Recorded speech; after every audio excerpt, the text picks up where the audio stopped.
Bienvenue dans mon podcast Contributrice alignée.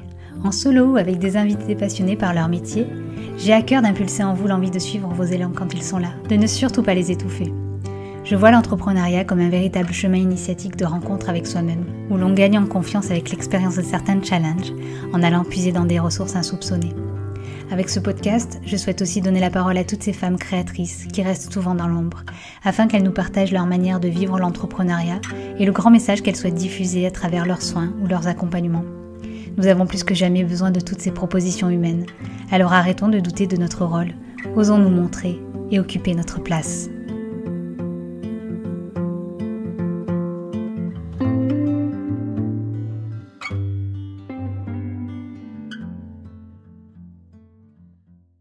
Bonjour à tous, ça fait une éternité que je ne suis pas venue ici sur ce format.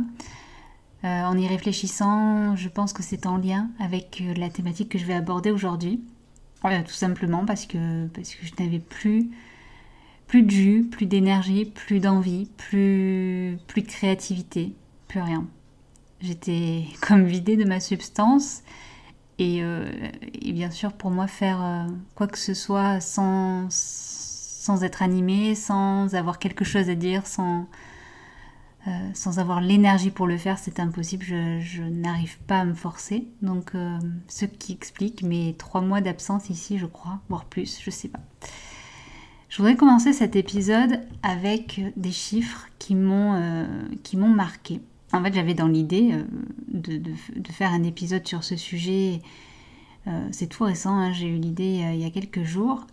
Et donc ce matin, en essayant de voir s'il existait déjà des choses sur la thématique, alors déjà j'ai été alertée parce que je n'ai vu quasiment pas d'articles français sur le sujet. Beaucoup d'articles canadiens, mais pas grand-chose en termes d'articles français, comme si ce sujet était tabou en France. Et donc je suis tombée sur des chiffres, je ne les ai pas vérifiés, donc à prendre avec des pincettes, mais qui m'ont quand même alertée. Apparemment, il y aurait une étude d'un Institut national de santé mentale, alors je ne sais pas si c'est celui du Canada ou d'un autre pays, qui dirait que 50% des entrepreneurs sont directement confrontés à des problèmes de santé mentale, alors que 32% des autres, donc les salariés et non actifs, j'imagine, en font l'expérience. 50% des entrepreneurs. Et pourquoi on n'entend pas parler de cette thématique ? Pas autant que cela devrait l'être. Je ne sais pas. En tout cas, ce que je peux affirmer aujourd'hui, c'est que c'est une réalité. En tout cas, ça a été la mienne ou ça a failli être la mienne. Je ne saurais pas forcément me juger là-dessus. Je pense que je me suis alertée moi-même avant de sombrer. Mais c'est une réalité. Je ne suis pas du genre à détailler une thématique, je ne suis pas très forte pour ça. Par contre, je suis davantage portée par le partage d'expériences. Donc voilà, je vais partager mon expérience et peut-être que ça résonnera chez vous, je ne sais pas. Je l'espère en tout cas. Depuis quelques semaines, ça a commencé cet été, mais notamment depuis la rentrée, j'ai l'impression que je suis dans un tambour de machine à laver et que cette machine elle s'arrête jamais en fait. Elle fait quelques pauses et puis elle repart. Et je pense que c'est le résultat de 2 ans d'espoir, 2 ans de mise en place d'action, 2 ans on se retrousse les manches et on rebondit chaque fois qu'il se passe quelque chose. Alors 2022, j'étais moins affectée puisque mon entreprise avait quand même une certaine clientèle et j'arrivais à faire du chiffre d'affaires, même si c'était pas forcément évident. 2023, 2023 quoi. 2023, je l'ai vu passer. Elle n'est pas terminée, mais depuis le printemps, je l'ai bien vu passer. Mon activité a bien réduit et du coup, ça m'a affectée. Je pensais pas que ça pouvait m'affecter autant, mais finalement, il y a plein de sentiments qui sont venus se mêler, je pense, et c'est pour ça que ça m'a affectée autant. Peut-être que je vais vous parler de comment je me suis aperçue que j'étais en train de prendre une pente qui n'était pas la bonne, voire même une pente qui allait me faire peut-être sombrer. Encore une fois, comme il y a quelques années, ça monte un petit peu. Comme il y a quelques années, sur le plan perso, je me suis vue dans une scène où j'étais dans les larmes, je pleurais devant mon fils. Il y a quelques années, c'était pour le perso. Et donc j'ai mis fin à une situation perso pour cette raison. Enfin, pas que pour cette raison, mais ça a été je crois, le déclencheur. Et là, il y a quelques jours, je me suis vue pleurer à table devant mon fils. Et là, c'est pas possible en fait.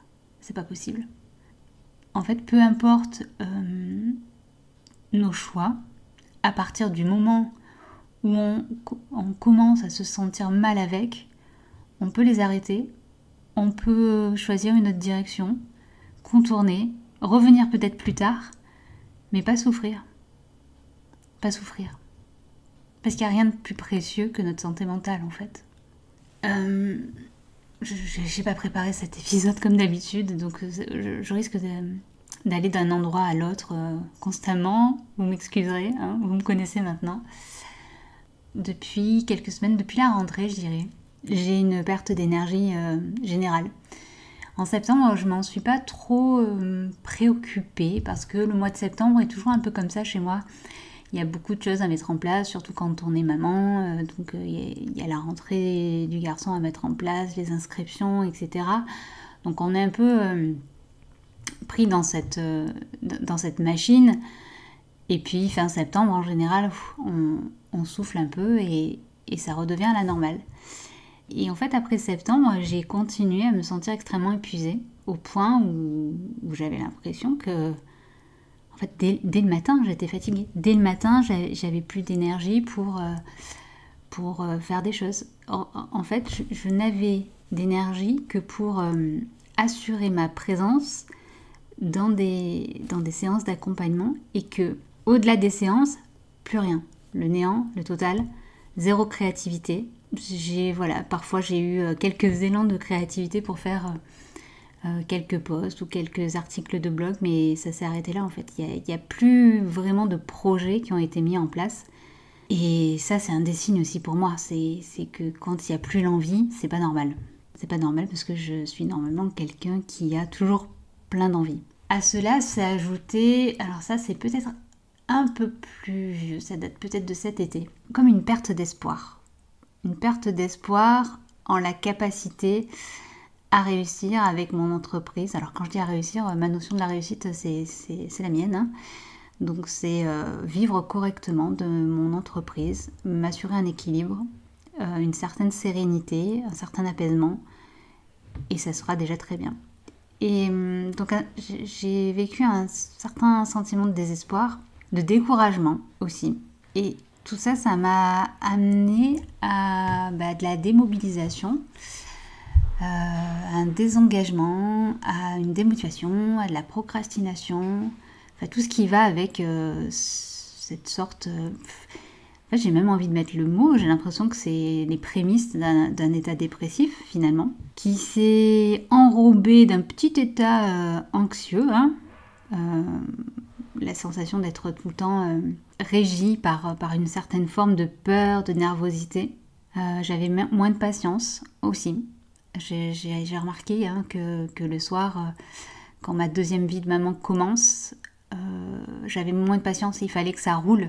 Et il fallait pas qu'il y ait d'obstacles parce que sinon tout de suite je pouvais partir dans les tours et dans les larmes aux yeux.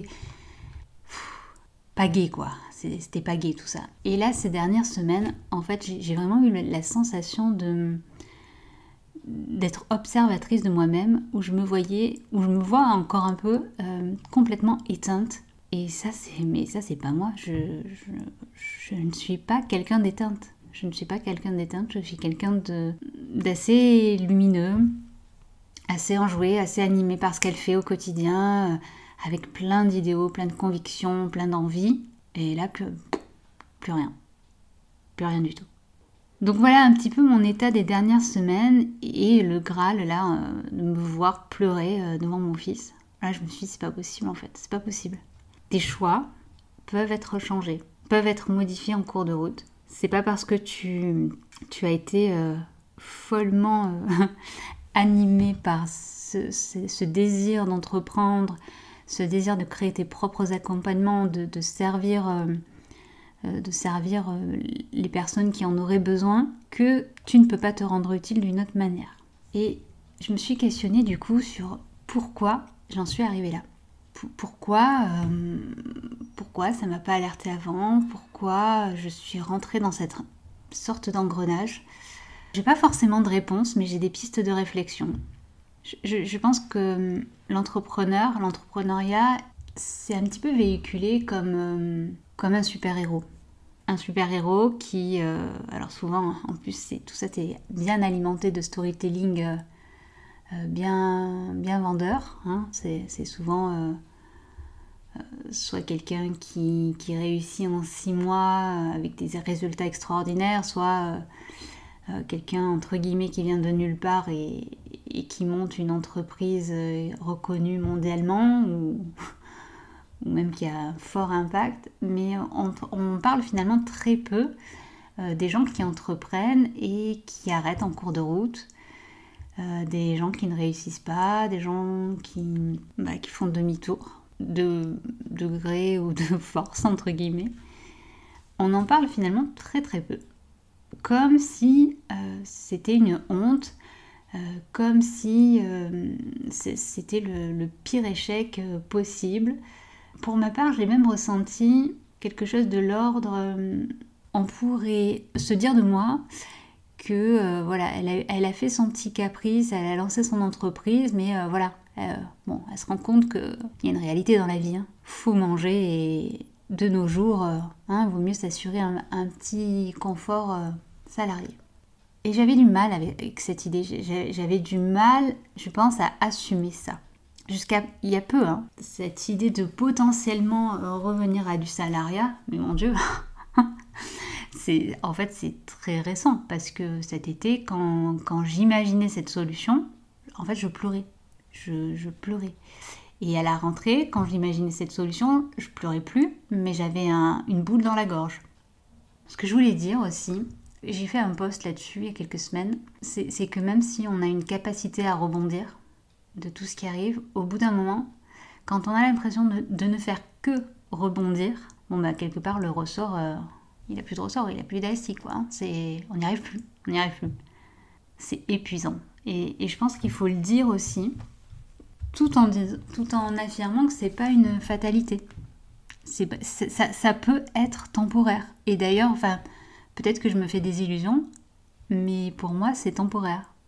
Pour moi, aujourd'hui, je sens que j'ai besoin d'une soupape et que cette soupape pourrait être le salariat. Le salariat où finalement, je fais ce que je fais et je suis payée pour ce que je fais.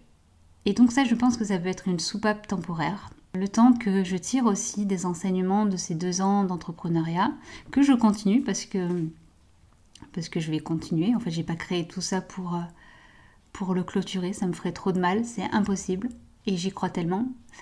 Et je sais la valeur de mon travail, même si là, ces dernières semaines, j'ai pu en douter. Je sais ce que ça peut apporter, mais j'ai besoin de cette soupape, sinon je vais éclater en vol, je le sens. Ce que je voudrais dire aussi, ça par contre on en parle un peu plus, qu'on a tendance à se comparer. Ça aussi c'est une réalité en fait, même si intellectuellement on sait qu'on ne doit pas se comparer aux autres. J'ai l'impression que tout est fait pour qu'on se compare aux autres et qu'on se dise mais qu'est-ce qui fait que moi j'y arrive pas ? Qu'est-ce qui fait que je décolle pas ? Ou que mon activité est en baisse depuis plusieurs mois sans interruption. Et c'est bien que ça vient de moi. Et alors là, ne parlons même pas des solopreneurs parce que tout repose sur eux. Donc ça vient forcément de soi. Donc on en vient à se comparer, à diminuer son estime de soi.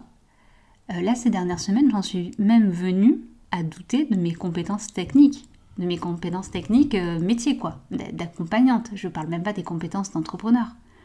Jamais dans le salariat, j'ai douté de mes compétences. Au contraire, quand je suis sortie du salariat avec 10 ans d'expérience,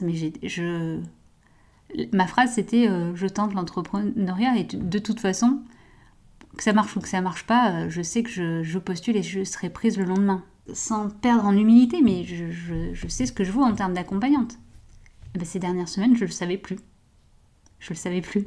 Et combien de fois ces dernières semaines, j'en venais à dire mais je sais plus rien faire en fait, j'y arrive plus. Mon compagnon me disait mais tu te rends compte des retours que les gens te font quand ils sont accompagnés avec toi? Est-ce que tu te rends compte de la valeur de ton travail, de ce que tu leur rapportes, de comment ils évoluent grâce à tes accompagnements? Tu te rends compte de tout ce que tu as créé depuis 2 ans, de tout ce que tu as mis en place? C'est énorme.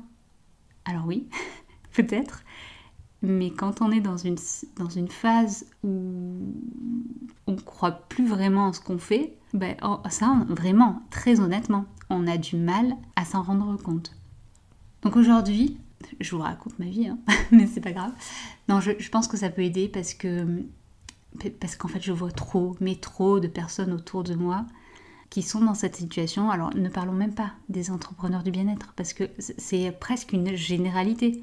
Aujourd'hui, il y a une poignée d'entrepreneurs du bien-être qui réussissent et une masse qui végète, qui ne sait pas si le mois prochain elle va être là ou reprendre une activité salariée. Ça, c'est une réalité. Tout ça pour dire qu'aujourd'hui, j'ai la sensation que le besoin même de développer mon identité sociale hors de l'entrepreneuriat. Ou en tout cas pas hors, mais peut-être en parallèle de l'entrepreneuriat. C'est d'ailleurs pour ça que j'ai postulé à une offre à temps partiel pour lequel j'ai eu un entretien hier. Donc je ne sais pas si ça va aboutir ou pas, ça serait chouette. Si ça n'aboutit pas, c'est pas forcément grave. Je continuerai à rester en veille et à me positionner sur des offres à temps partiel. La difficulté, c'est qu'il y en a très peu dans mon domaine à temps partiel. Mais ne serait-ce que de l'idée, de l'ouverture, de me dire « Oui, mais en fait, ça peut être bien. Ça peut être bien de te positionner sur un emploi, surtout que c'est une mission temporaire, c'est pas un CDI. Te faire voir autre chose, te faire rencontrer d'autres personnes, être en collaboration avec d'autres professionnels, être dans l'échange, être dans un autre cadre. Avoir un nouveau souffle, en fait. Je ne pensais pas que je pouvais le dire un jour, mais là, aujourd'hui, je le vois comme un potentiel nouveau souffle. En fait, s'il y avait une chose à retenir, c'est que, c'est une belle phrase, mais rien ne vaut sa santé mentale. Ça ne sert à rien d'être dans une posture d'acharnement à se dire « j'ai créé mon entreprise et coûte que coûte jusqu'au bout, je vais la faire vivre et je mettrai tout ce qu'il faut pour la mettre en place ». À partir du moment où la baisse de vitalité, les signes que j'ai pu évoquer, mais il y en a d'autres, les signes avant-coureurs d'un état anxieux, dépressif, voire à la limite du burn-out, se font sentir, à un moment donné, il faut prendre un pas de recul et se dire mais est-ce que c'est vraiment ça que je veux pour ma vie? Est-ce que c'est vraiment comme ça que je veux continuer? Voilà. Moi, j'ai décidé aujourd'hui que non, ça a été difficile, ça a été un long chemin d'acceptation, mais à un moment donné, il n'y a rien qui prévaut la préservation de ma santé. Rien. Donc, on va s'ouvrir à d'autres possibilités, sans fermer la porte de l'entrepreneuriat, elle restera toujours ouverte. Je la mènerai de manière concomitante tant que je le pourrai. Je suis persuadée, mais je sais pas pourquoi il y a quelque chose qui me dit que je suis persuadée qu'un jour je vivrai sereinement de mon activité. Alors du coup, ça sera peut-être à 40, à 45, à 50, je sais pas. Mais je suis persuadée que je vivrai de ça. C'est peut-être un espoir, je me raccroche peut-être à ça, mais j'ai la sensation là. Et je voudrais dire aussi qu'on aurait tendance à ce que tout réussisse vite. Mais en fait, il peut y avoir des étapes intermédiaires. Et les étapes intermédiaires, elles peuvent être belles aussi. Et elles peuvent nous servir pour mieux réussir selon nos propres codes de la réussite plus tard, un peu plus tard. Voilà. J'espère que cet épisode t'aura fait du bien, peut-être réfléchir, peut-être te questionner sur ton état émotionnel du moment, sur les potentielles ouvertures que tu pourrais voir pour l'avenir, pour te sentir mieux et plus en phase avec ton entreprise et ce que tu souhaites pour ta vie de manière globale. N'hésite pas à partager en commentaire. Je sais que c'est un sujet un peu touchy, un peu tabou, et j'aimerais tellement qu'il ne le soit plus, mais tellement, tellement, tellement. J'aimerais que tout le monde puisse s'exprimer sans avoir peur du regard de l'autre, sans être potentiellement jugé de quelqu'un qui a échoué. J'aimerais qu'il y ait plus de vulnérabilité, d'authenticité dans tous nos partages. Oui, c'est dur. Oui, c'est pas toujours rose. L'entrepreneuriat n'est pas toujours la solution à tout. Et pourtant, c'est tellement beau aussi. Donc, voilà, il y a plein de nuances. Et autorisons-nous à exprimer toutes ces nuances-là. Je vous dis à bientôt. Et surtout, prenez soin de vous. C'est important.